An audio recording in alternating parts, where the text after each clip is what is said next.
Meski banyak mendapat sorotan, namun pemerintah Kota Tabanan belum mengambil sikap untuk melakukan perbaikan dan penataan Gedung Mario di Tabanan.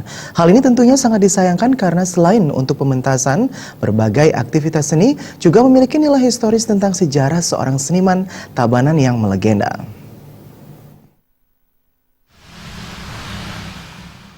Kesan kumuh dari Gedung Mario Tabanan mulai terlihat dari kondisi jendela yang rusak dan tanpa kaca. Begitu pula daun pintu yang di bagian bawahnya ada lubang akibat kayu yang dipergunakan mulai keropos.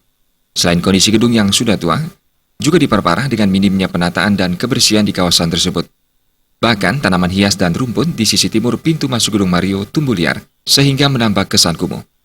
Kondisi ini tentunya membuat para pengunjung enggan untuk melihat ataupun ingin mengetahui keberadaan Gedung Mario yang berada di pusat kota Tabanan. Menyikapi hal ini, Wakil Bupati Tabanan Komang Gede Sanjaya mengatakan, Pemkab Tabanan di tahun 2017 telah menganggarkan dana 30 miliar rupiah bagi penataan kawasan Gedung Mario dan Taman Kota. Bangunan gedung juga akan dirubah tanpa menghilangkan nilai historis dan diharapkan dapat difungsikan untuk berbagai aktivitas seperti pentas seni maupun wisuda.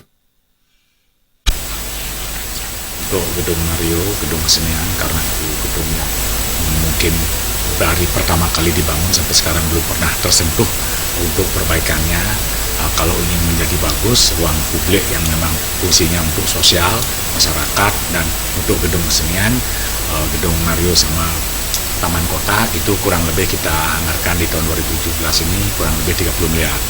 Kenapa demikian? Karena kita ingin membangun gedung yang sangat bagus, yang fungsinya juga sangat baik. Di samping untuk kita